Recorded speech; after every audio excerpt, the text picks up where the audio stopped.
By the way, the Labor Day is celebrated in the US and Canada as well, but it's not May 1st, but the first Monday of September. However, for the Kiev regime, it is of no importance because they rewrite a history by their own whims. As they desire to rewrite the history, the Kiev regime is ready to do anything.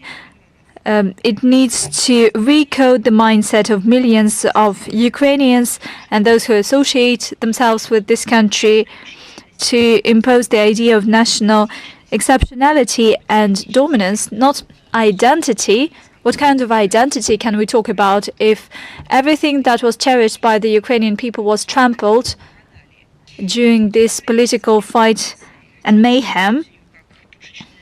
In order to govern the zombies, since it is much easier for Zelensky to do than to deal with what he promised to do everything for the benefit of the Ukrainian people and to preserve the genuine identity of its people. Basically, everything that I was telling you about, that's one way of putting it, but this is the true colors of the Ukrainian democracy. Here we see the influence of Washington. The workers' rights, just like human rights in Ukraine, have turned to nothing, are just empty words in Ukraine. By way of celebrating May 1st, Zelensky was much closer to the West than he imagined, especially now. Well, that's just broad strokes, and let's move on to the crux of the matter. By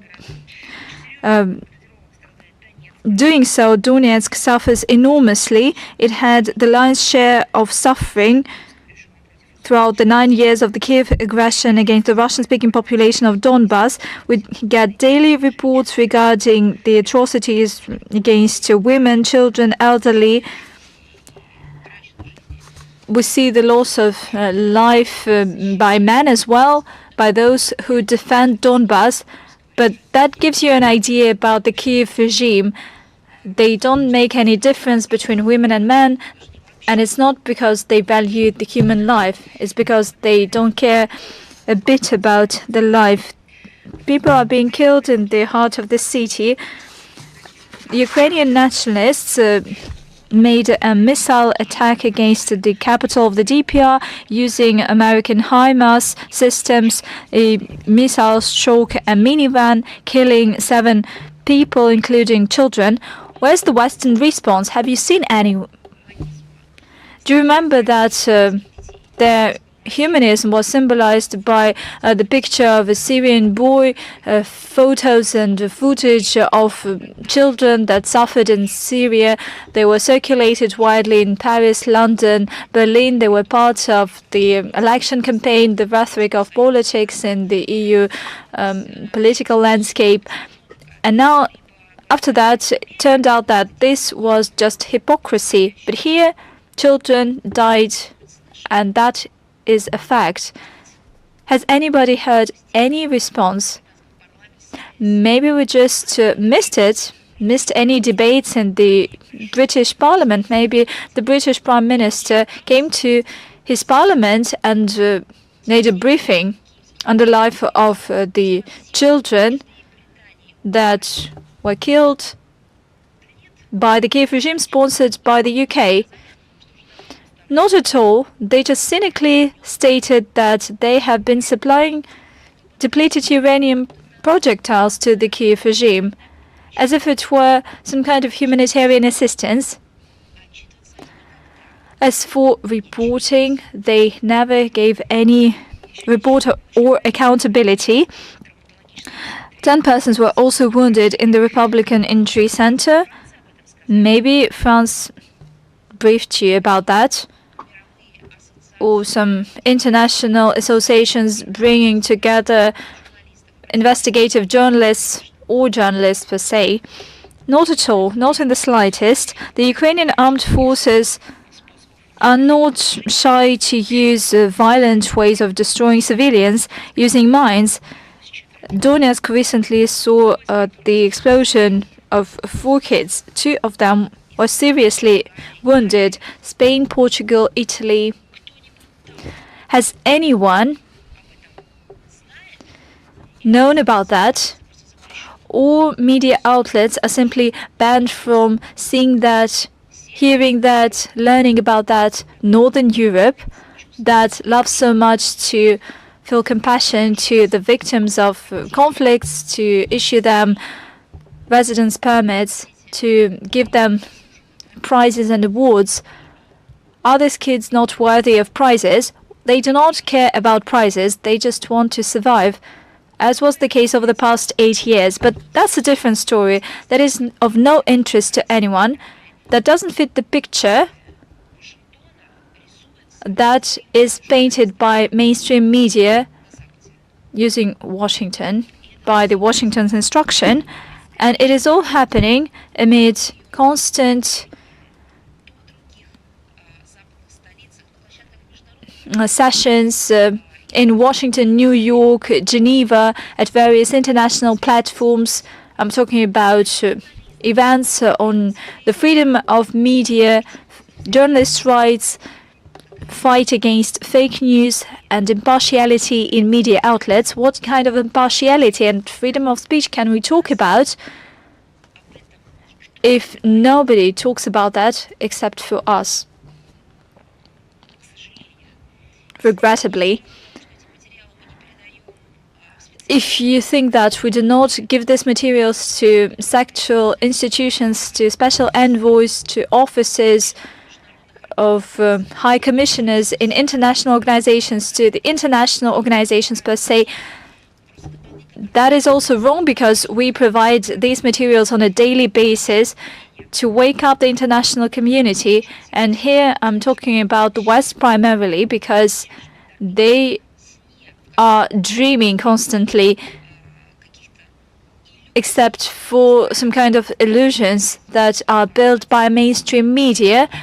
There's nothing else. There's no word of truth. In Asia, in Africa, in Latin America, there are still alternative journalists who were not victims of Western pressure against this collective information space. You can still hear and see something there, let alone the post-Soviet space, although it provides not a homogeneous coverage, but still the voice of truth is still heard somewhere. If we talk about the CIS countries, we brief our partners virtually on a daily basis. The CIS, the CSTO are the integration associations.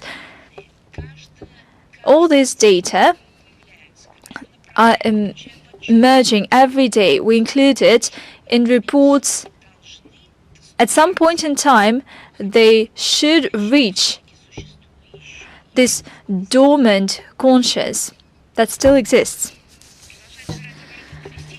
Terrorist activities and subversion continue to gain ground. On the 29th of April, there's been an attack of the Ukrainian drone against an oil storage tank in the Kazacha Bay in Sevastopol. It caused fire. Representative of the Ukrainian MOD, Yusuf, basically confirmed the participation of the Kiev regime in this crime, and he claimed that there will still be ongoing strikes, as if Crimea is not populated at all.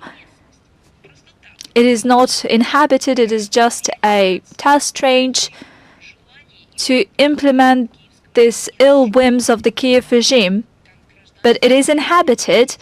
It has civilians. Children go to schools. People are working there.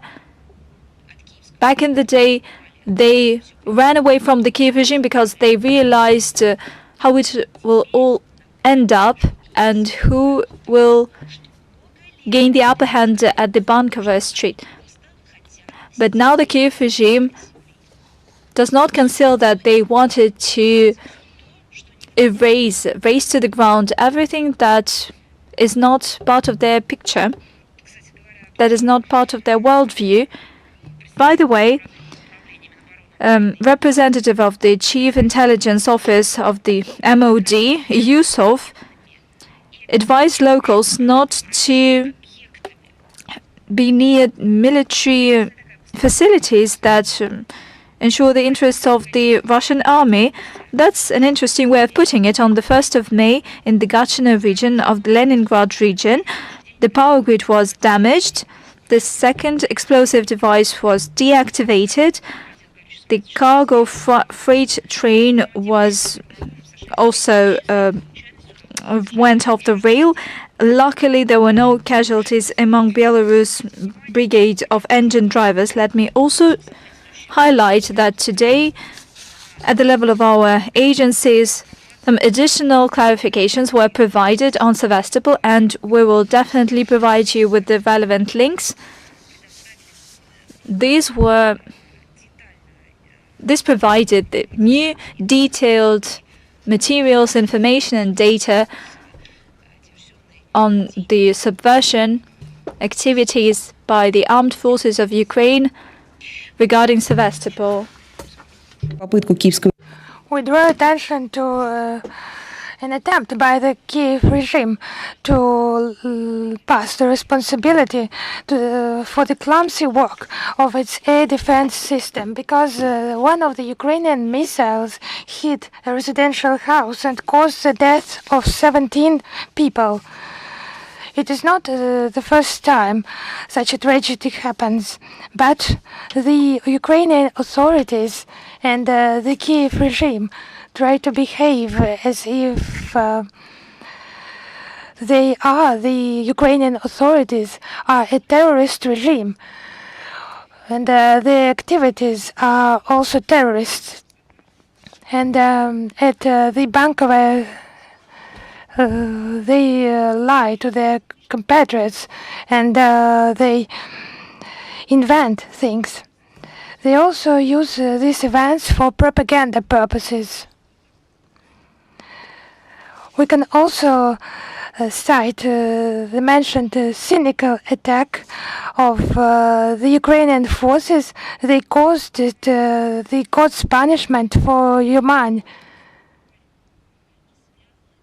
It is regarding the fight not connected with the special military operation, but just destroying the canonical Orthodox Church for many years, taking measures against priests and against worshippers, also questioning morals and the commandments of Christ as well, of course.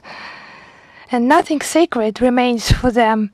It has become obvious after the tragedy in Odessa, because those people who really have memory, who really have conscience, and who really have soul, they remember the victims of the trade union house in Odessa. Have you heard anything from the Kiev regime with regard to that?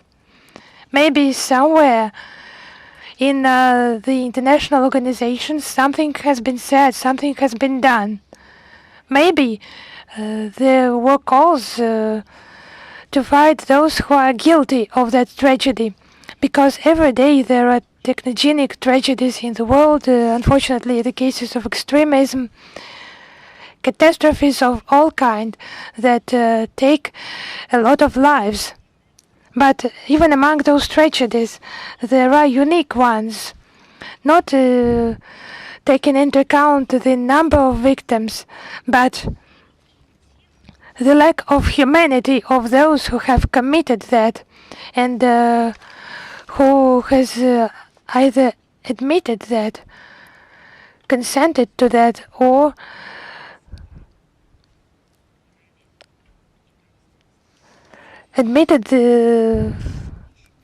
confirmed the actions of those who acted against moral values. Nothing, no analytical reviews exist for that. It is not a PR campaign named Bucha. Those were real events in the Union House in Odessa. And what has happened since that tragedy? What has been said here in international organizations and at symposiums and international seminars? The Russian side has repeated and has explained where that logic leads. And that is the result. Absolute impunity, absolute lack of moral values with regard to all the spheres of life, with the leadership of the Kiev regime, has created terrible things with that country that we observe now.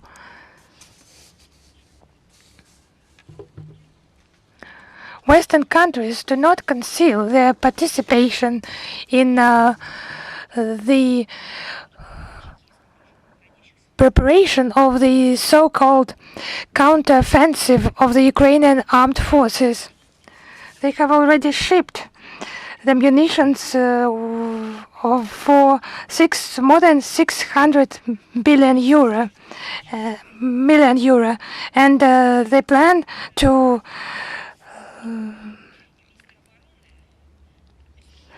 for this value to reach 1 billion euro.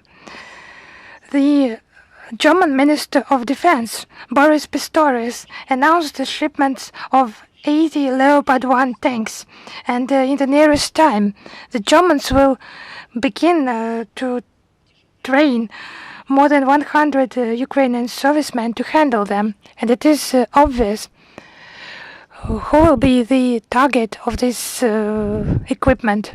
It is not the issue of training, of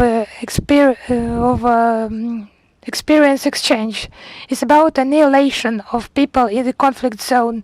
But who is thinking about that in Germany in such categories?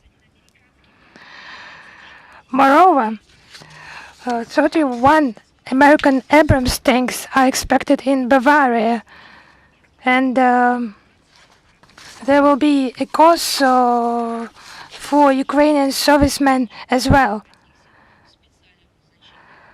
More than 1,000 fighters of Ukrainian Special Forces services are being actively trained.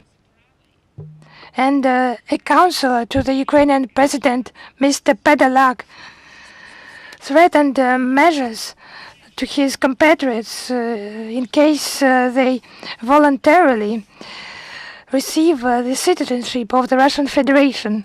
And as a result, they will be the target of the Ukrainian forces. Does it concern only passport? I have a question to this Mr. Podolak. Is it only the question of passport? And if at Bankovo they find some real estate or business in the Russian Federation, will there be any investigation? Why does this segregation take place? Why can a person for the passport, why should he be punished? Maybe he has nothing else in his life.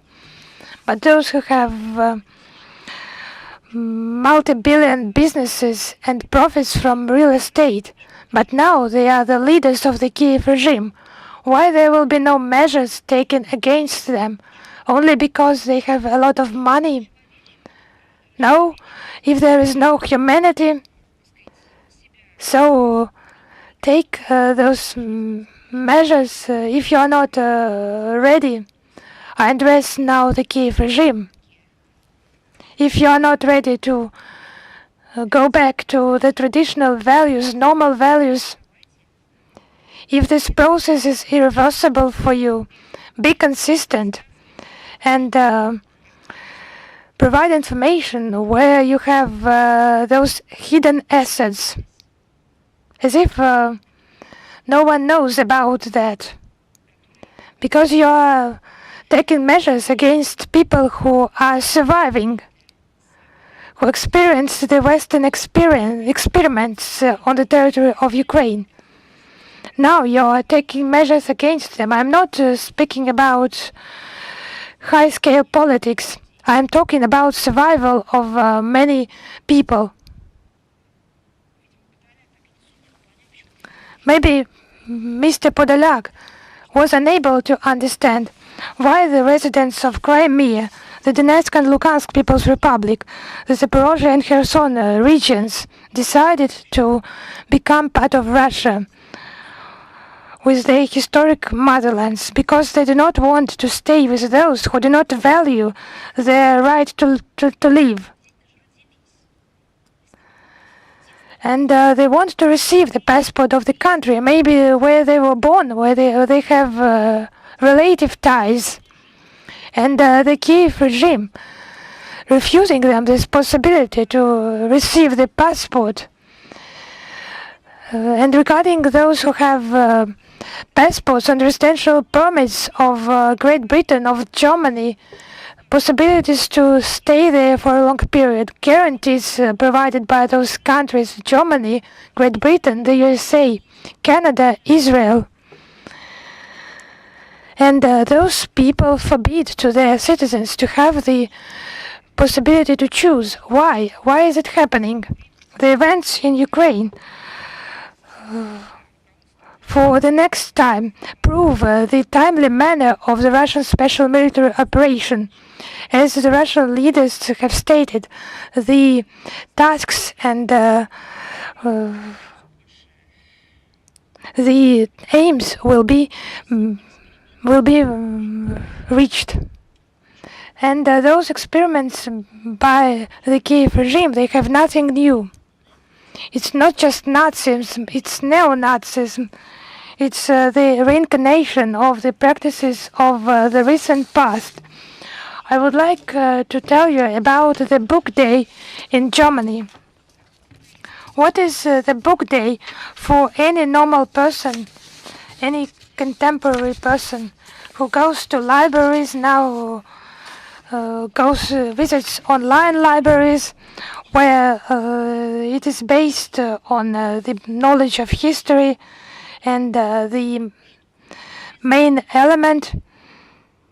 What is the book day? It's admitting the role of our civilization, of passing our heritage and so on. There are events in libraries, in scientific centers, at universities, at schools, speeches and editions of some special books, special materials. Now it has passed to a new technological base, flash mobs, hashtags and so on. So what's the book day in Germany? Because when we celebrate Victory Day, we often forget the Black Day in German history. Just 90 years ago, on the 9th of May 1933, at the Opernplatz Square, now it is Bebelplatz in Berlin, and some other German cities, a barbaric act of burning by the National Socialists, mostly young people and students, of books unfavorable to the Hitler regimes. It was a barbaric and Nazi act. It had been planned beforehand by the Ministry of Propaganda, initiated by Goebbels. I would like to remind you, he was a philologist, a German philologist. He had that education, and that act became the highest point of the campaign organized by the Nazis to fight the literature not in accordance with the German spirit. Does it remind you of anything? Is there a prohibition to import the books to Ukraine? And the books covered are also children literature and cooking books. Everything possible was prohibited. So 90 years ago, more than 25,000 books by foreign and German authors were destroyed in one day, including humanist philosophers' books. And during the Nazi reign, the destroyed books amounted to billions of copies. And it was national pride, the issue of national pride. It was applauded by millions. They thought that it is what should be done. And now the same things happen. The more absurd, the wilder what is down at the Bankovo by the Kiev regime, the more they become convinced of the righteousness of their actions, and the more terrible the picture of their barbaric acts becomes, the more unique they consider themselves, and convinced of their rightfulness, starting from lawful acts and moral things. So 90 years ago, the burning of books became followed the prophecy of Heinrich Heine, who wrote that the burning of humanistic books would be followed by the mass burnings of people. And that is what is happening in Ukraine. And the circumstances are even more terrible, because in many aspects the Nazi Germany committed what before for hundreds of years there were no attempts to do. And the Kiev regime is acting with the understanding that the Nuremberg process had happened. And fascism and Nazism were condemned. But still the Kiev regime is repeating that and the German people had to repent for their barbaric acts, including the fight against literature and books. And there is a monument that in Berlin that reminds us of that. These are empty bookshelves and that are closed above by glass.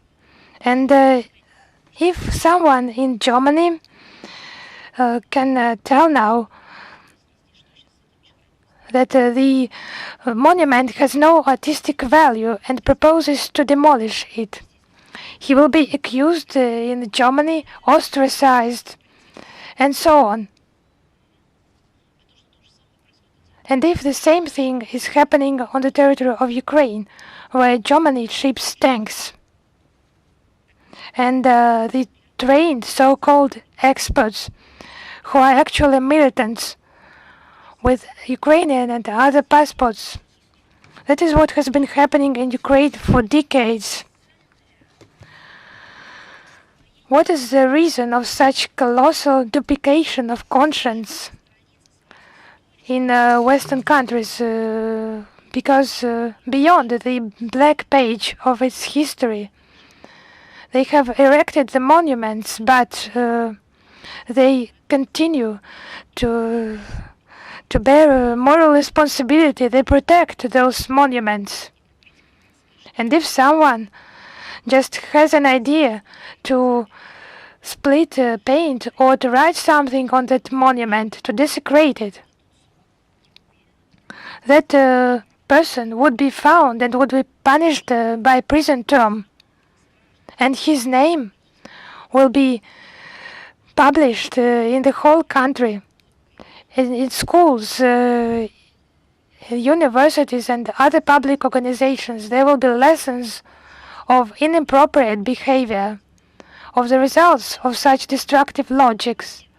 But in other countries, sponsored by Germany, in many senses of that world, and from the point of view of Germany, never noticed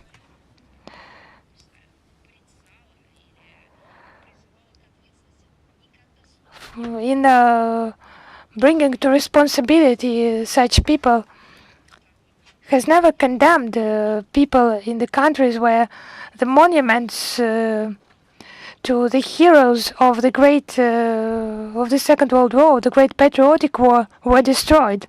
And such countries are just near Germany. I would like to remind you, these are Poland, the Czech Republic, Bulgaria, the Baltic states, and of course Ukraine. It is a flagrant example. A terrible lessons of history was not learned by everyone back then, because the neo-Nazis in today Ukraine are just repeating those actions. Basically, Kyiv wanted to excel Nazi Germany, at least when it comes to the scale and scope of this campaign. The Ukrainian authorities proudly state that several dozen millions of volumes are destroyed. The majority are written in Russian.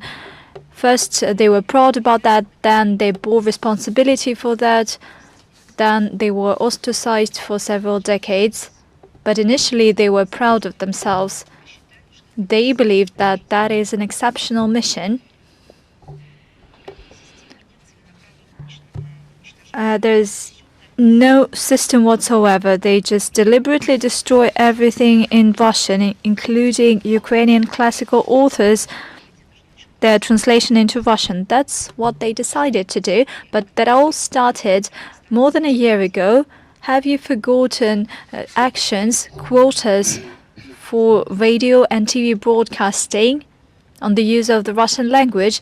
Only think about that. People who say some things about human rights, freedom of speech, rights of national minorities, they couldn't even imagine that in the heart of the so-called civilized life, civilized Europe, there are states, and there is a state that could impose quotas for the use of a language, not to have a positive discrimination, that is, to get an opportunity to ensure the minimum quota and to boost the use of the languages of national minorities. But Russians are not national minorities in Ukraine. That is absurd. Nevertheless, there is such a term. Nobody couldn't imagine that quotas would be imposed on the language that is spoken there for many centuries. We have seen it for the past several decades, for the past several years. Now they just burned several dozens of millions of volumes, as they put it. The well-known Russian classical authors are banned from Ukrainian school curriculum. Pushkin, Tolstoy, Dostoevsky, Turgenev. Once again, it confirms the prophecy by Genrikh Gainer, with the simple difference that neo-nationalists in Ukraine initially started burning people 9 years ago. It happened on the 2nd of May 2014 in the trade union house in Odessa. We have no doubt that there would be an end to this mayhem in Kyiv, and those who took hostage Ukraine and trying to change the identity of Ukraine using Goebbels' methods to separate this identity from people who have a shared future and past. These plans are doomed to failure, and certainly today we will highlight the Nord Stream situation, Nord Stream 1, Nord Stream 2, the extremist acts, the acts of terrorism, subversion, the different names to that. There is an ongoing investigation. Nevertheless, the countries that face such attacks, and allegedly they spoke about their own infrastructure, they put it in these terms. We continue to closely monitor the developments around the investigation of Nord Stream explosions that happened in September 2022. The culprits are yet to be identified, including due to the fact that Germany, Denmark, Sweden that carry out national investigation have no political will to ensure their transparency. We have repeatedly stated that it is impossible to ensure transparency without bringing on board Russian agencies and Gazprom. Let me recall that Russia made several requests. The letter of Mishustin, dated October the 5th, 2022, and the notes of the Russian Foreign Ministry were left without any substantive response. And this is demonstrated by the response by the Foreign Ministry of Sweden that we received late April this year. We provided a note urging to provide information on the circumstances of the terrorist attack and to investigate comprehensively the subversions, engaging Russian experts. And this time the Swedish side gave a formal reply limiting itself to the reference to a former correspondence. That is just a vicious cycle. Instead of a dialogue, we see the theater of absurd that is repeating itself time and again. There's no meaningful dialogue, let alone engaging in investigation and studying of the situation with the states that declared this investigation. They are doing everything to make this investigation non-transparent. At the same time, there is some news. Media outlets in these countries, primarily I'm talking about Germany, Denmark and Sweden, but also other media outlets from other NATO countries, they're actively supporting them, clearly following the instructions of military and security services. They spread groundless Russophobic innuendo, and there is something new to that. Namely, lately there's been information by the Information. This is a Danish newspaper that claims that 4 days prior to the incident, there was a Russian warship near the explosion area. Allegedly, it could carry equipment, including mini-submarine, to conduct special operations at the seabed. It claims that the Danish security special services, they were silent before that, but 6 months have passed. So allegedly, the Danish security services have some pictures of a Russian warship. Well, it is reasonable for any journalist to state, and for any rank-and-file citizen, for any reader, is to say, can we look at it? Can we have a look? This footage cannot be made public to by the armed forces of Denmark, and you know why? Well, that is not funny already. The Danish security services will not make these pictures public. That is the basis for this conspiracy theory, because they are sensitive. You know what? That is the follow-up to a famous cartoon. Clearly, such bogus stories do not seek to establish the truth. They just want to make the situation harder. They just have one goal in mind, to make it seem that the investigation is ongoing. That's one thing. And secondly, the competent authorities, although we have doubts regarding their competence, that these authorities are still working. A great deal of money has been invested in these projects. There are costs, long-term, short-term costs to everybody that were engaged in these projects, and third countries as well. And third, to create some alternative versions and to divert the attention of everyone. And that is the main goal behind this smear campaign. Let me dispel this speculation of NATO non-partners. The information is made public, and it is odd that the journalists, as well as the Danish military, do not know about this. But I can brief you. From the 19th to the 24th of September 2022, the Baltic Fleet had practical exercises at the training ranges of the Baltic Sea, as it was previously planned. The forces and equipment of the Baltic Fleet that were engaged in this exercise, planned exercise, could not be located in the area of a supposed terrorist attack at the major gas pipeline, Nord Stream 2, since the combat training grounds are too far away from this area. We should bear in mind that there are facts, there are data, and there is a gap in education, enormous gap in education. You do remember Foreign Minister of Germany stating that there are some countries that are located hundreds of thousands of kilometers away from each other. There are no such countries. Well, of course, there are some countries of this sort, but you need to make several rounds across Earth. That would make you several hundred thousands of kilometers. There's data, facts, logic, a lot of computer programs, special apps that could calculate it. And all this information is made public. It is widely accessible. At the same time, there's this gap. Maybe that is a difficult thing for Western partners to understand. There's this gap in education that allow Western media to give this information to their readership.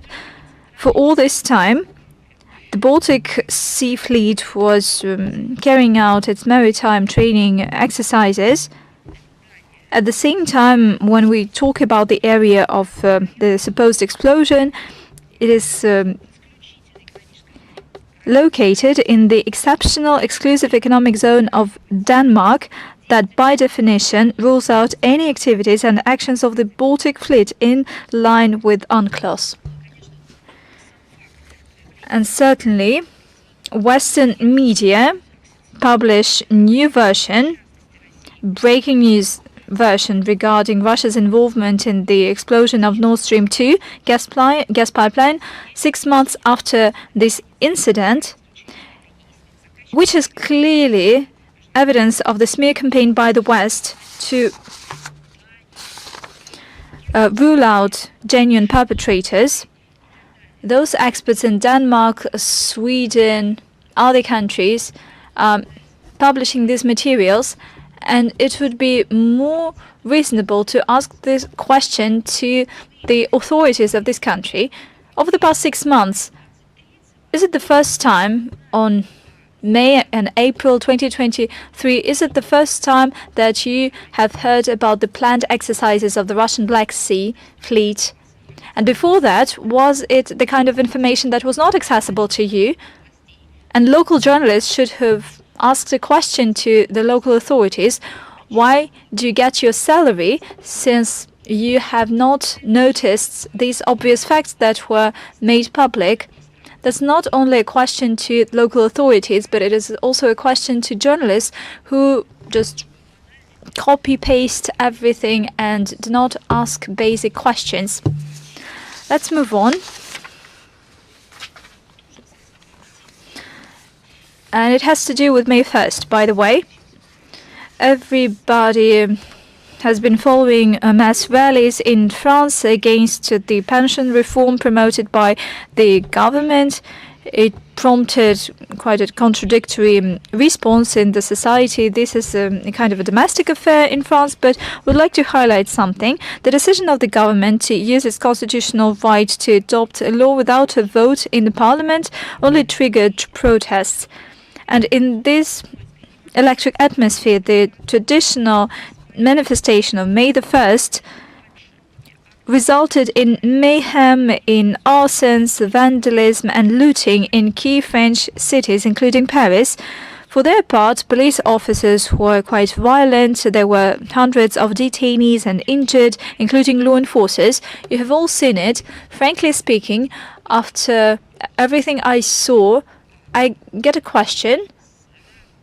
If people from various parts of the state behave in such a way with regard to their own citizens, and at the same time they are not in a state of civil war, we're talking about peaceful situation, peaceful manifestation on May 1st, can this state have a right to be a beacon of human rights, or say humanitarian rights and freedoms? Can it lecture anybody else? Has it reached the relevant level of harmonization of political, public, civil processes in this country before lecturing everybody else? Without any intention to interfere into domestic affairs of France, let me highlight this specifically, that is not the tradition of Russian diplomacy. A question begs itself. Amid such dire social and political standoff and basic split in the French society, how justified are regular lectures by officials in Paris regarding various sovereign states? I'm not only talking about Russia, although publicly and in social networks and international organizations, Paris is trying to lecture us, to teach us something. Every state has its own path for development, its historical process, and every state has its crisis situations. It overcomes it judging by its national interests, traditions, and peculiarities. It should be respected, and for it to be respected, it needs to be understood. You need to start from the beginning. Shouldn't the French authorities be more focused on myriad multiple problems and not to turn to others, searching for violations of human rights and the so-called authoritarian trends and other flaws?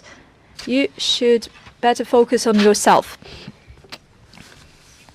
And a couple of topics that have to do with humanitarian situation. Last week, the capital of the Lao People's Democratic Republic successfully had the Russian Film Festival. It was organized by Voskino, Ministry of Culture of Russia, the Russian Embassy. The event showed Russian films and cartoons with Lao subtitles.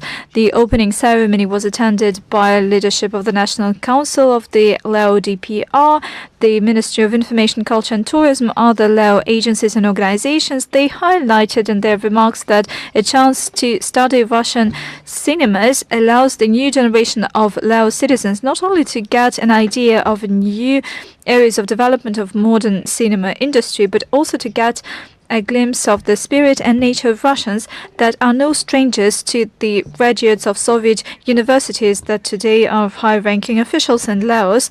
The event was broadly covered by mass media. The Lao audience was interested in Russian cinemas, and it was showcased by a full house during the cinema screening. The organization of this Russian Film Festival proved that our cinema and our culture is highly relevant and important, and it also showcased significant prospects for the development of bilateral cooperation.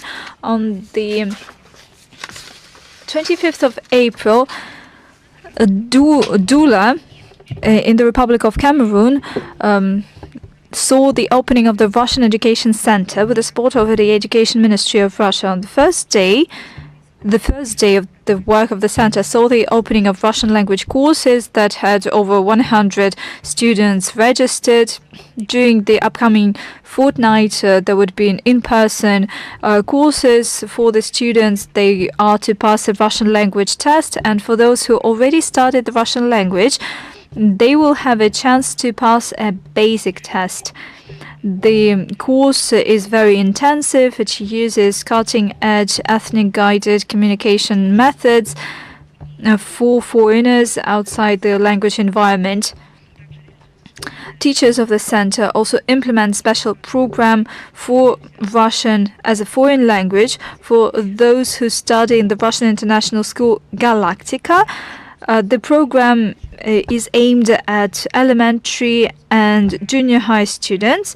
The project is implemented within the Education Ministry program with the support of to support Russian language abroad. It seeks to develop and preserve win-win humanitarian cooperation between Russia and African countries. And recently in Moscow, from the 25th to 27th of April, the International Assembly of the International Military Sports Council took place in Moscow. It unites 140 countries and is among the largest sports organizations. Around 80 states were participants, 50 representatives came to Moscow, and around 30 were connected online from Brussels, where the headquarters of the organization is situated. It is a good example of how interaction free from some external influence should be carried out. The Council did not impose restrictions in accordance with the ROC recommendations against Russian and Belarusian athletes, and they can take part in competitions with their flag and their hymn. And it is an example that a positive sign that common sense and impartiality still remain in national sports, in the interests not of someone's interests, but in the interests of international sports. There is friendship, there is a motto of friendship through sports, and it remains an instrument of strengthening interpersonal connections, rapprochement, and unification of different peoples of the world. And there is hope that the remaining sports sphere will soon be purified of the interests imposed by some countries. And now the announcement from the 25th to the 27th of May in the city of Sibay, in the Trans-Urals, the Sabantui get-together on investment will take place. Relevant issues on the development of economy of the Republic of Bashkortostan and Russia will be discussed. The organizer is the government of the Republic of Bashkortostan. More than 1,000 participants take part in the forum, including representatives of Belarus, Uzbekistan, and other countries. The Trans-Urals Sabantui was attended by more than 1.5 thousand participants from 61 territorial entities of Russia and other countries, and more than 20 agreements amounting to 107 billion rubles were signed. The Forum of Business Sheriffs is also planned within the framework of this Sabantui. And the plenary session, powerhouse regions of the growth economy is planned. And among the topics discussed will be Islamic bank investment, localization of Chinese enterprises, the development of partner relations, the development of tourism, cooperation of the republics of Bashkortostan and the Republic of Kazakhstan, the issues of logistics and redistribution of cargo flows, and many other issues. The partners are the Committee on the Financial Markets of the State Duma of the Russian Federation, the Trade and Industry Chamber of the Russian Federation, InfraWeb, joint stock company, Delovaya Rossiya, joint stock companies, the Diplomatic Academy of the Russian Foreign Ministry, the Interagency Analytical Center, and the RBC Multimedia Holding, among others. So we advise media representatives to take part in the coverage of this event. Now, the last but not the least, the holiday of our people that I'm sure will last for eternity, will last in our memory. In the run-up to the 78th anniversary of the victory in the Great Patriotic War, the embassies, the consulates general and territorial entities of the ministry take active part in thematic ceremonial events. We continue our coverage in social media regarding the role our country played in liberating Europe from Nazism. In studying the history of that time, we go along that difficult way with our heroic ancestors. Among the participants are diplomats in many countries of the world. Despite unfavorable, so to say, and sometimes aggressive external factors, they hold memorial events, including the ceremony, the Gardens of Memory, and the event, the Windows of Victory. They also lay wreaths to monuments to Soviet soldiers. In the ministry itself, on the 5th of May, ceremonies will take place. Flowers will be laid to memorials in the hall of the ministry. Then the delegation of the ministry, headed by a deputy minister, will lay a wreath to the grave of the unknown soldier near the Kremlin wall. There will be a ceremonial meeting dedicated to that date in our ministry, with the administrations of the territorial entities. The staff members of the ministry will take part in other cities in Russia. The ceremony, the Garden of Memory, will cover many cities, and many trees will be planted.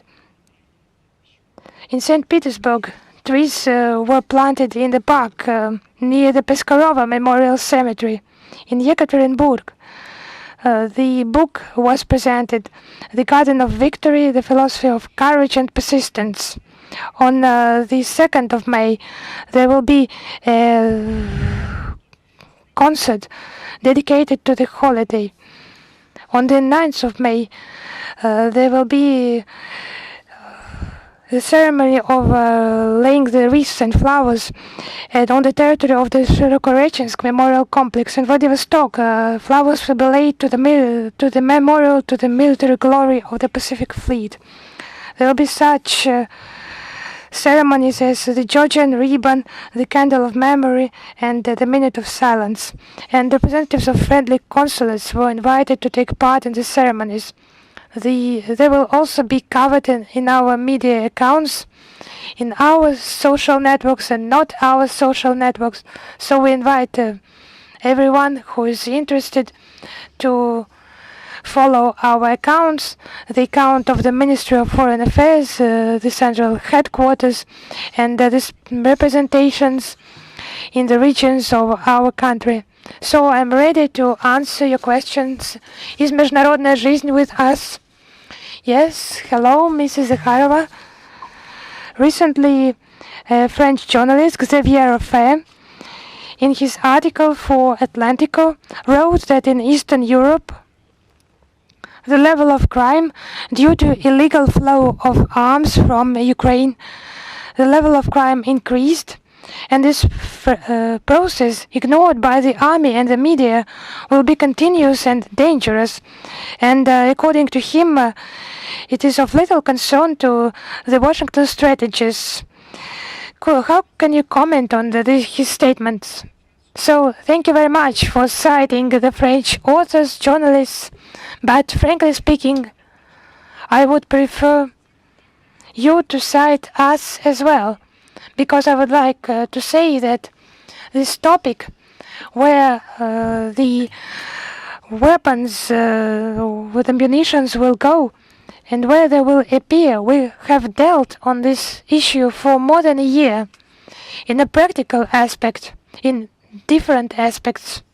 But for a year, we are talking directly about what is happening and what will happen in short term.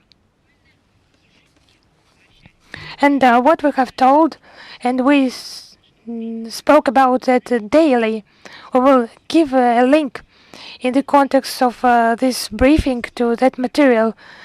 Everything mentioned by us came true, but not everyone in the West wants to see that. It's obvious why Washington does not want to see that, because it's part of their strategy to destabilize the situation on the European continent. The officials and the representatives of the leading parties do not want to see that. They have the relevant information in the European Union countries, it's not clear. But I think that the answer is the same because part of them are puppies of the Washington of their strategies. And regarding all types of munitions, of weapons, and regarding heavy weapons, although it is paradoxical, it has already appeared on the European markets, on black markets of weapons. What are the black weapons markets? It's not some land of miracles.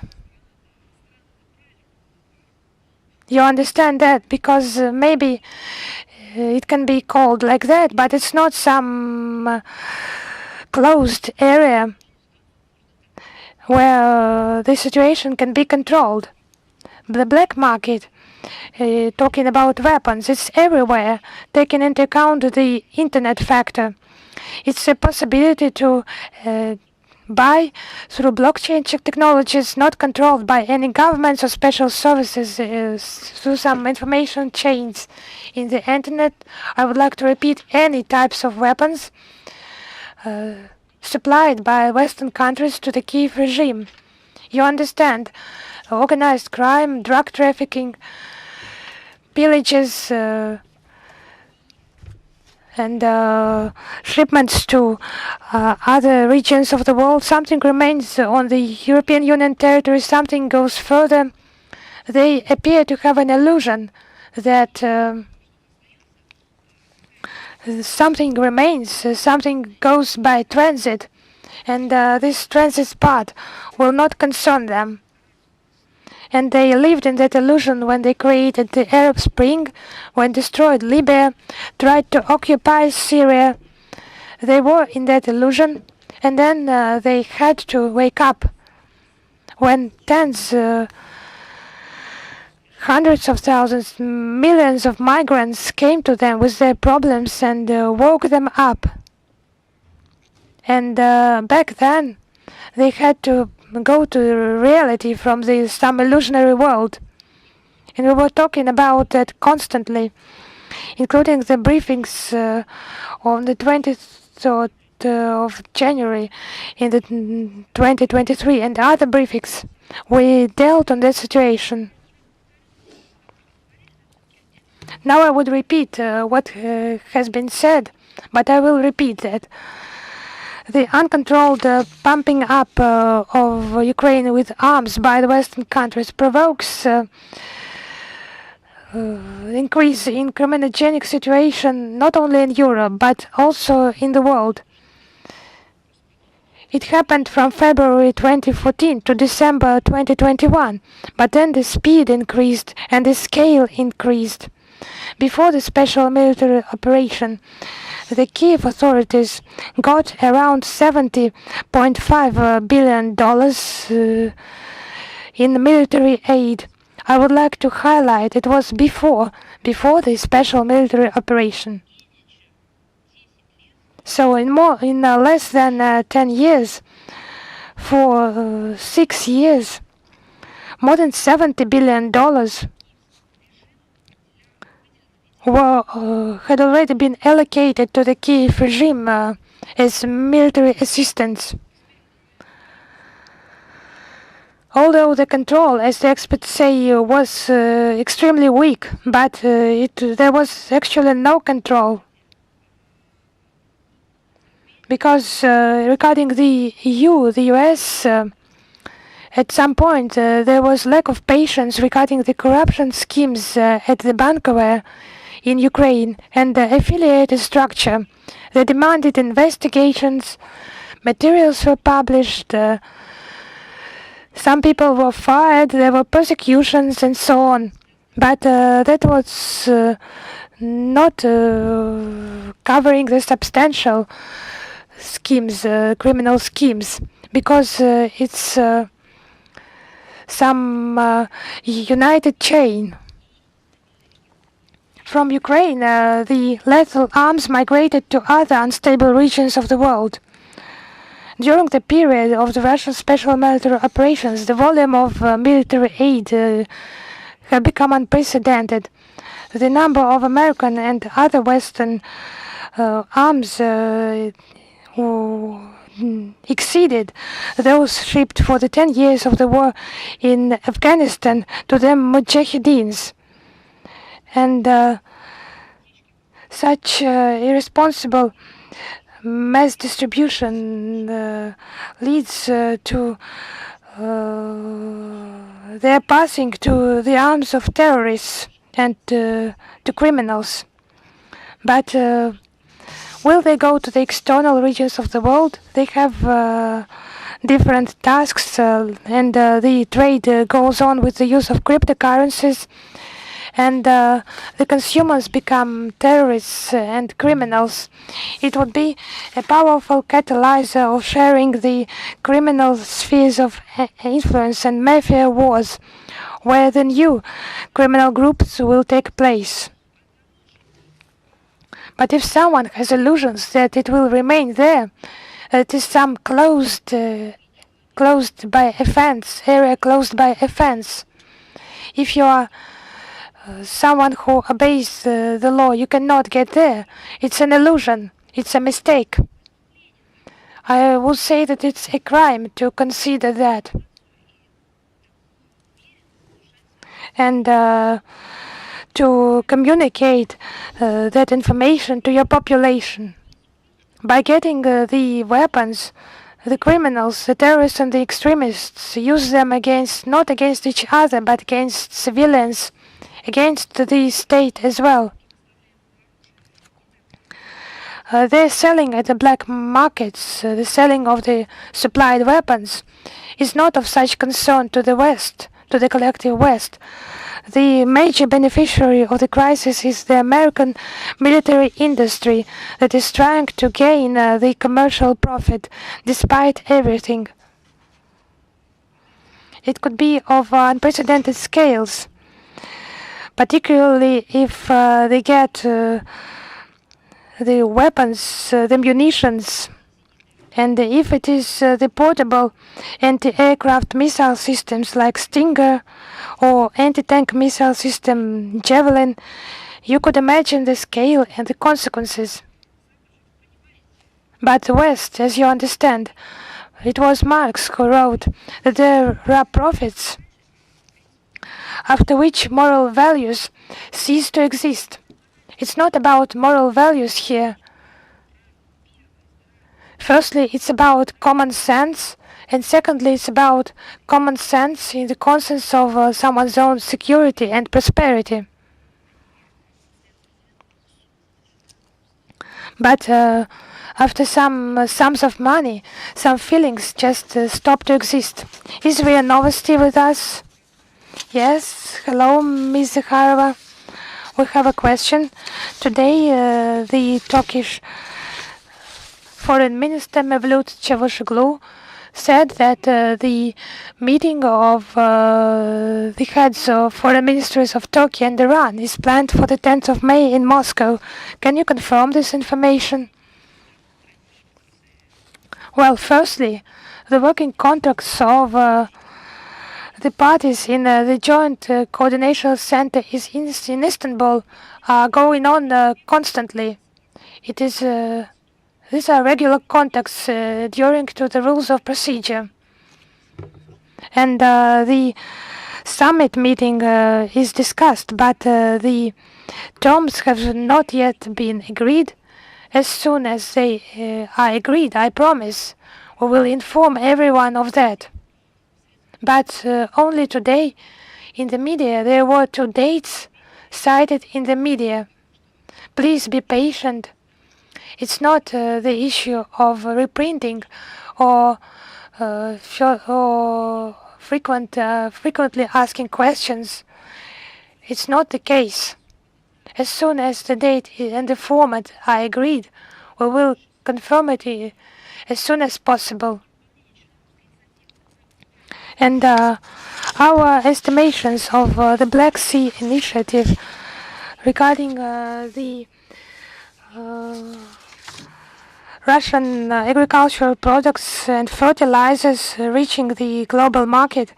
Our estimations are well known, and Minister Sergei Lavrov spoke about it in detail during his stay in New York and his meeting with the Secretary General in the press conference. On May 1st, Moscow will host another round of consultations on the implementation of the MOU between Russia and the UN.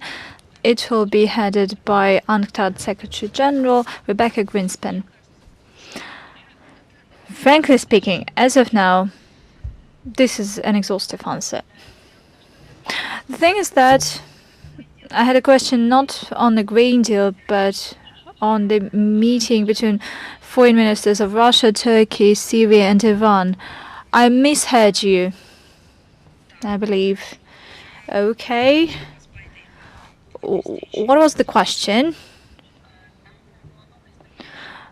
According to some media reports, Mevlut Çavuşoğlu announced today that a meeting of ministers of Russia, Syria, Iran, and Turkey is scheduled for May 10th in Moscow. Would like to know whether that's true. Okay, I would clarify that and I would respond to you quickly, maybe during the briefing. Let's move on. Next question. The Moscow Post. Are you here with us? Hello, we have 3 questions. First, there was an attack on Russian Center for Science and Culture on Cyprus, and there was a ban by Polish air company of a Russian tennis player. Last year, there was a report on violations of human rights of Russian compatriots abroad. What is the situation as of now, and what should be done to confront discrimination and threats? That's a pretty comprehensive question. Let me answer on a case-by-case basis. First, today we'll have a Cyprus ambassador in the foreign ministry who will be provided with the guarantees for security of Russian employees in Cyprus. With regard to the general situation that you have outlined, since the launch of the special military operation, it's been an unprecedented, unlawful, Russophobic campaign by the Western states. The situation is not improving. Unfortunately, it is even getting worse. There are victims of, among not only Russians, but also every Russian-speaking persons, especially I would like to highlight Lithuania, Latvia, and Poland. But he would like to make a reservation. This campaign was developed in the heart of the NATO bloc, but it is spreading due to various reasons via various channels, and it has spilled over other countries that are not unfriendly, and unfortunately to countries where we enjoy allied relations. But following this Russophobic campaign,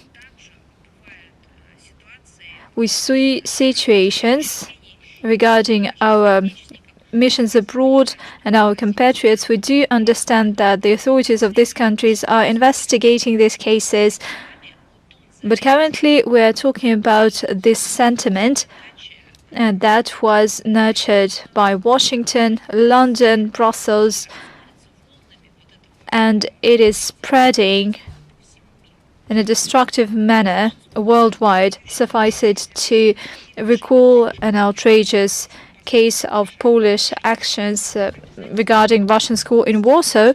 It violates all the commitments under the diplomatic conventions. You have heard our response.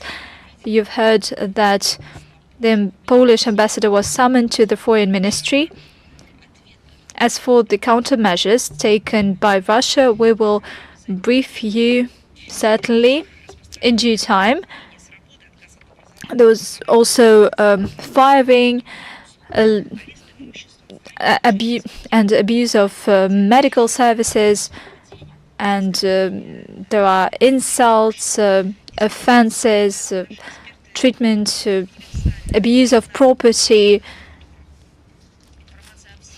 Information on all such cases is being carefully reported, and it is reflected in the relevant reports by our Foreign Ministry, including the annual report that you have mentioned. We are considering the relevant countermeasures. They are different when it comes to violation of human rights of Russians. The consulates and foreign embassies are dealing with that.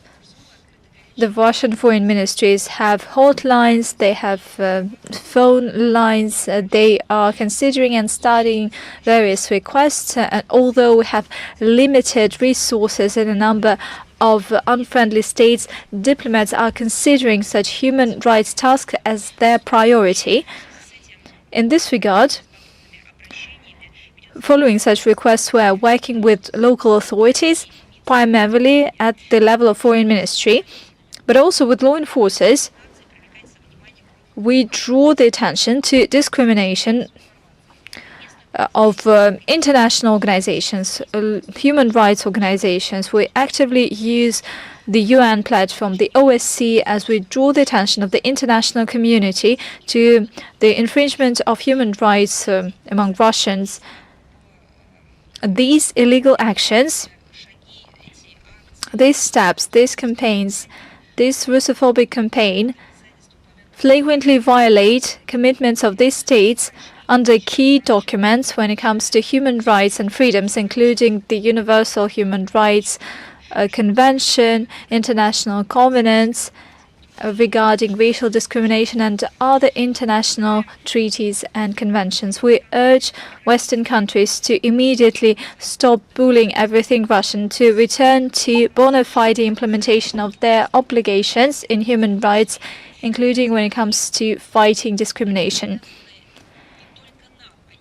They should do that not to us, but also to their own people. They should abide by the commitments enshrined in their national law and international law. They have not banned it, thus they need to implement it.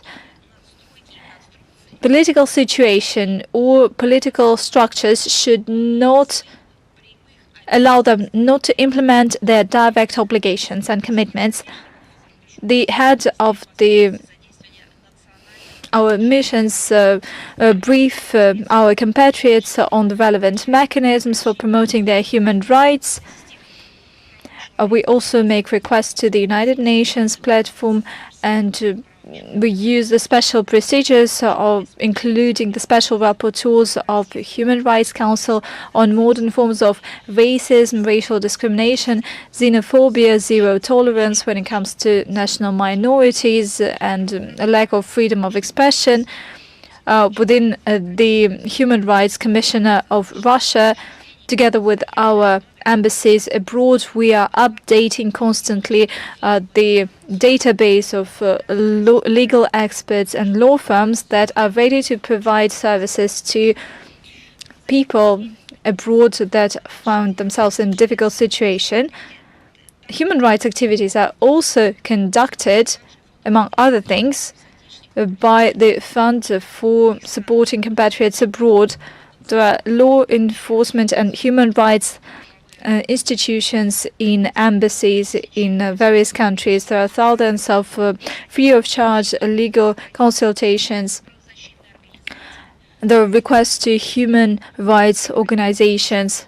Also would like to highlight that there's the work aimed at fighting discrimination of Russians abroad. It is a comprehensive effort, and not only the Foreign Ministry is engaged in this effort, but also a number of other agencies and public institutions. You see that our investigative committee is working seamlessly in a well-calibrated way. At some point in time, we needed to have an official request, a transfer of information, materials, and so on. But currently, we are working with the investigative committee shoulder to shoulder on a broad range of the topics that I've mentioned, cases of violations with regard to Russians abroad, with regard to our missions abroad, and so on and so forth. As you know, the result depends not only on our work as the foreign ministry and as our missions, but also it depends on other things. You are well aware of the developments in the collective West, because we're talking about a well-planned political campaign that seeks to discredit everything Russian, dealing damage to everything that has to do with our country, people, and culture. We have to state that in Europe, local authorities have just responded to Russian requests in a formal way. And I'm not only talking about Europe, but also about the collective West as a whole. When Russians face discrimination, all too often, they receive a formal reply, maybe not a formal investigation, but some kind of an attention, a little attention to what is happening, but at times it is simply ignored. By the way, some of the compatriots have some discussions where they are told, indeed there is a violation in a certain NATO country, you became a victim to criminal activities of culprits, but you do understand the political context of these developments. Wait a second. It is the very collective West that always said that law is law, there's nothing above it, that is the foundation of Western democracy and the freedom of everything. At the same time, law should be respected. At the same time, they said that law should not interfere in the economy. I'm not talking about the international law because it is clear to everyone how the West treats the international law. I'm talking about domestic law. If people come to them and they are told, I'm sorry, who are you? What nationality do you belong to? Ethnic group do you belong to? Where do you ethnically come from? And if a person gives a wrong answer in terms of the political situation, then there would be no criminal charges pressed with regard to this incident. And we are taken back to 80 years ago. Western Europe has already faced that when crimes were committed against persons and they were not investigated, they were encouraged because of national grounds. A family was sent to ghetto, business was taken away, they were taken away from the flat and they were insulted. Everything was encouraged and justified by Nazi Germany because these people were representing a wrong nationality. They pinned yellow stars to everything, clothes shops, everything. People were forced to live in ghetto, and it turned out that it was not the worst case scenario because after that there were gas cameras, gas chambers, and that is what we're revolting against. The world has already seen that. It is murderous, it is scary, and that is something that was enshrined as the atrocious crime during the Nuremberg tribunal for the humanity never to repeat it again.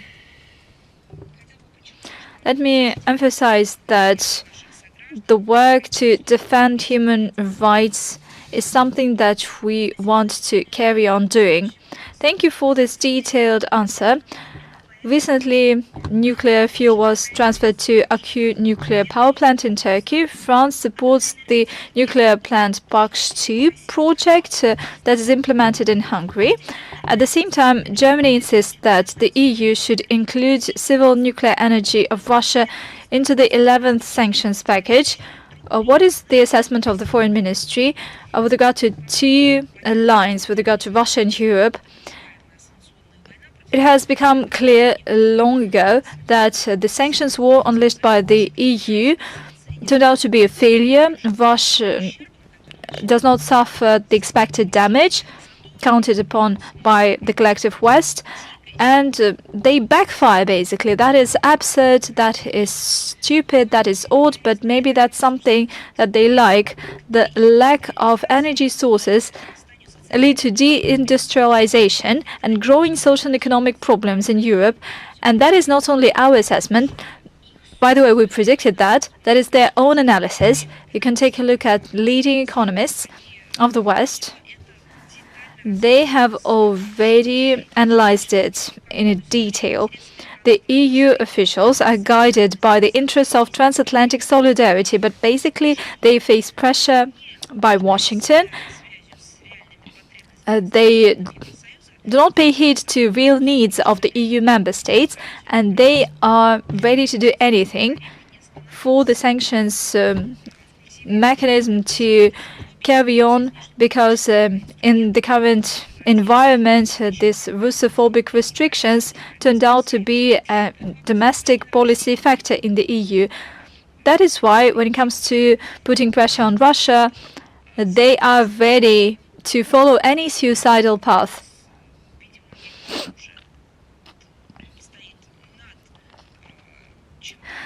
That is something beyond reason, logic. Clearly, they are ready to resort to economic banditism. You have heard discussions to this regard, and there is a specific number of cases. Although the EU leadership recognizes that they've already tested everything from their toolbox, Brussels is still thinking about imposing even more restrictions for our country to face dire consequences. I think that we see here economic duality of Brussels. They suffer, they feel pain. At the same time, they are waiting for something to come up to strike us most. At the same time, they suffer the most. There's a saying that is used usually: I will do everything for the detriment of another, even at my own loss. I believe that that's what they are doing.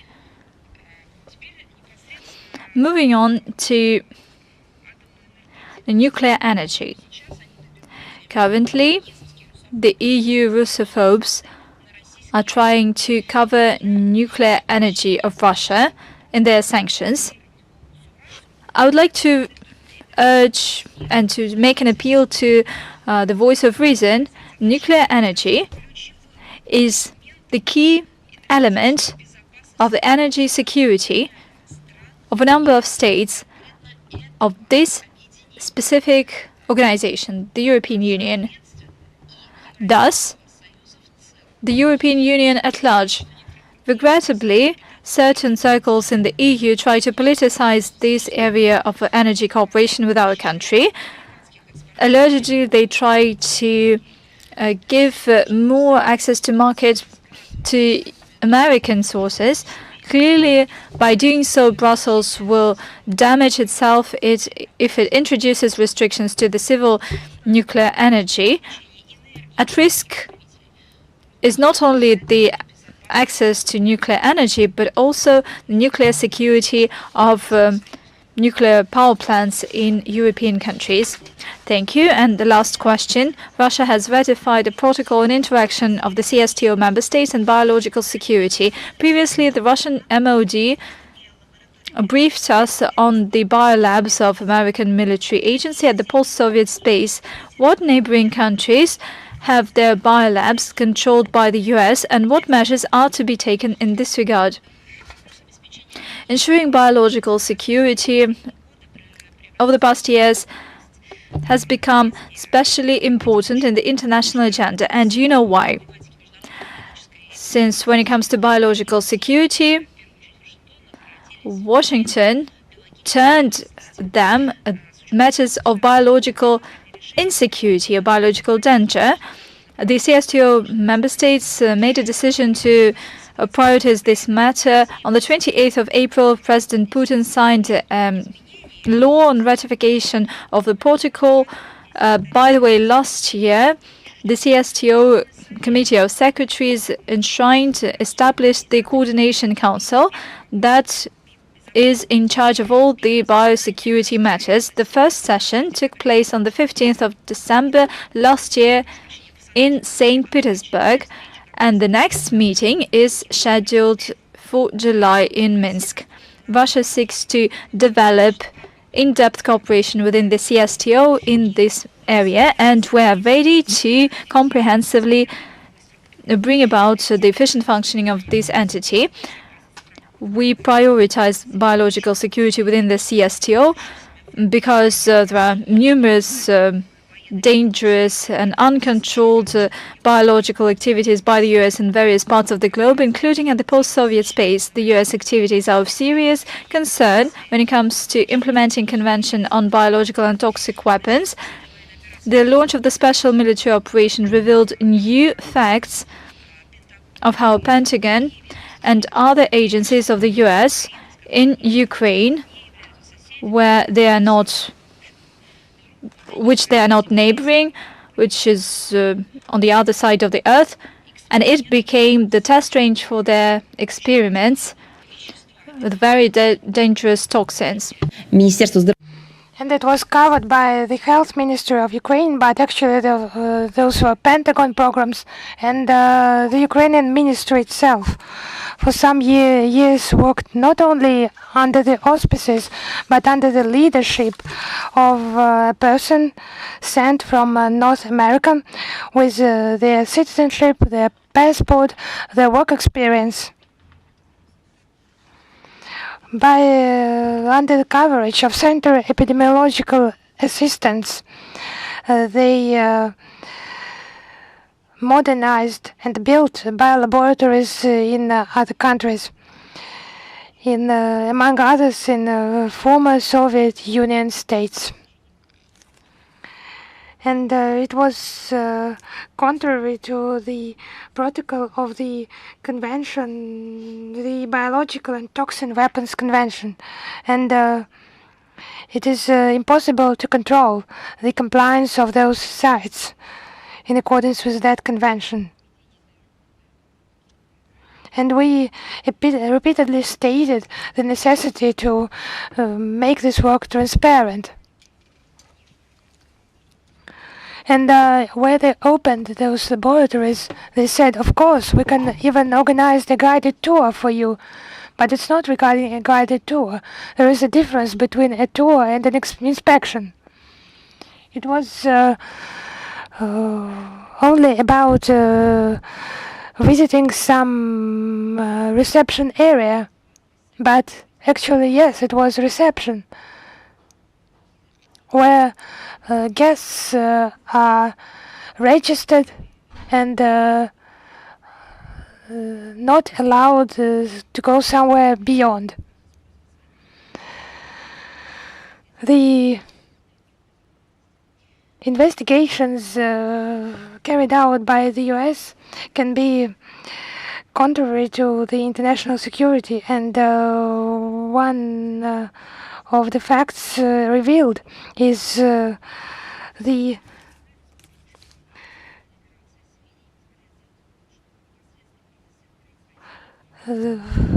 acts contrary to the Biological and Toxin Weapons Conventions on the territory of Ukraine, and there is proof that the components of biological weapons were developed in Ukraine.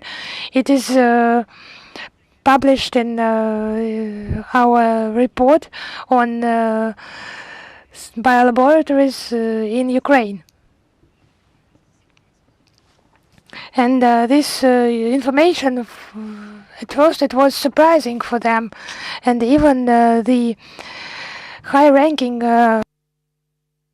American representatives did not deny such activities.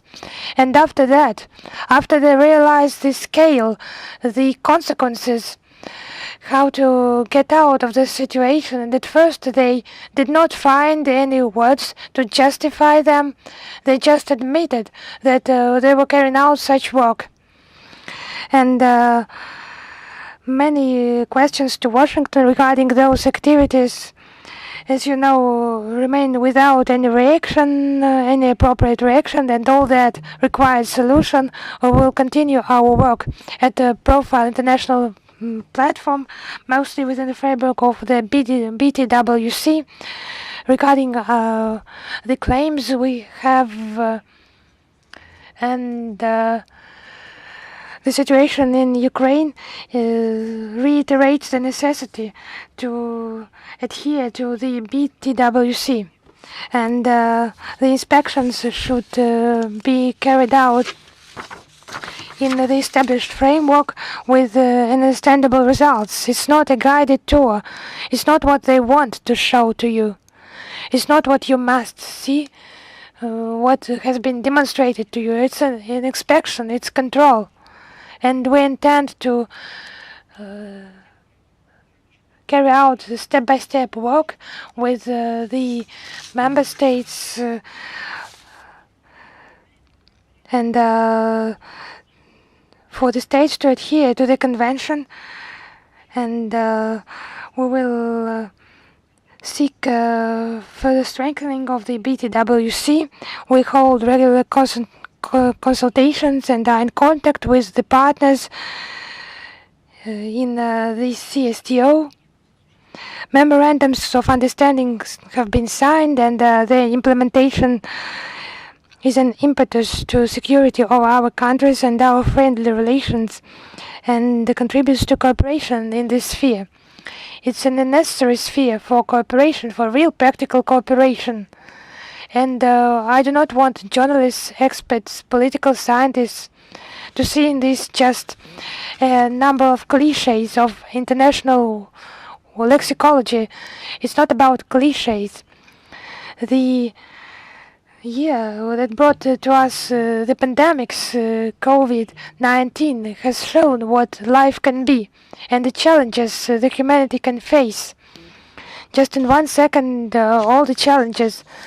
We thought that we know so much, and in a couple of weeks, the whole world is totally paralyzed because it does not know how to react and what it is dealing with. We now face those consequences. And the more concrete is the attitude of those in charge of those problems, the less it is just a terminology game, just rewriting some papers, some theory, the better it will be. And by the way, is it all with you? No more questions? I would like to come back to the RIA Novosti question regarding the meeting of Syria, Turkey, Iran, and of course Russia. The meeting is being prepared, but it is early to cite a date of when it will be conducted and where. If that is all, is a newsroom with us. Yes, hello, Ms. Zakharova. That's news.ru information portal.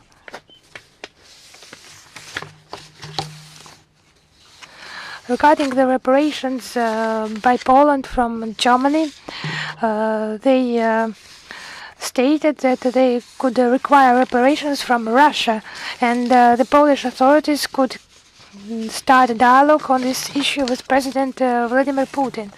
What is the attitude of Moscow to such plans? I would like just to say one word. Maybe it will be the end of the game. Thank you very much. Another question, has Vatican communicated a peace initiative to the Russian side? Has the Pope mentioned some initiative?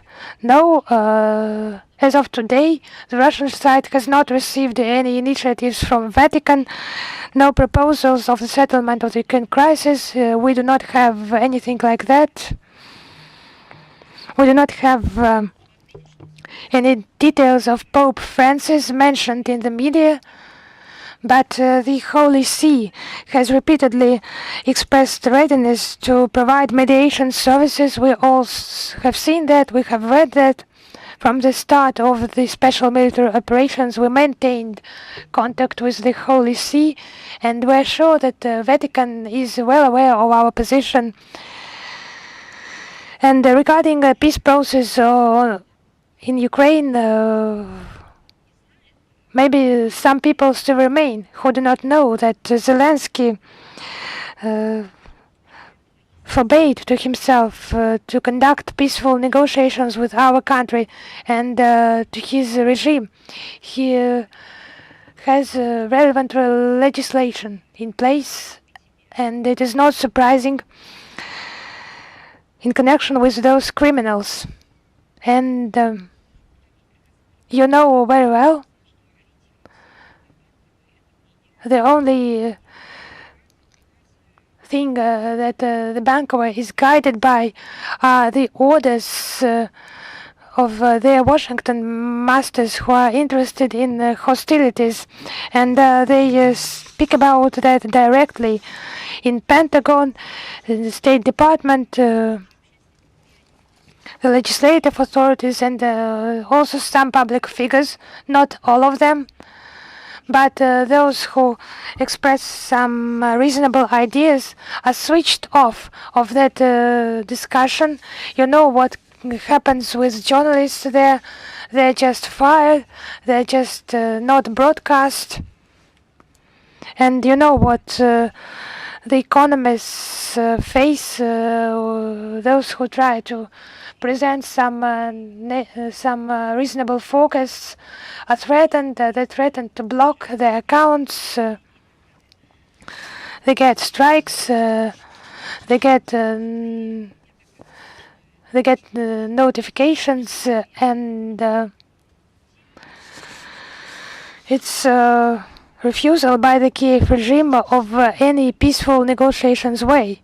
And the Vatican partners are well aware of that, and they should be aware of that, because I would like to highlight once more, there are still people who make conclusions about the situation in Ukraine, and they do not know that Zelensky forbade to himself and to his regime any negotiations with our country. Thank you. If that's all with you, thank you. Is Moscow Baku with us? Yes, hello, Ms. Zakharova. As we know, on the platform of the United States, with the mediatorship of the U.S. Secretary of State, it is the third day of the negotiations. It was has been announced that it will be several days. How can you comment on that? On the foreign ministers meeting and the American mediatorship. First of all, those negotiations take place without participation of Russia, and the process of what is happening there, it should be learned from the participants in those negotiations directly. And as soon as there are statements, as soon as every party makes a statement, some impression will be possible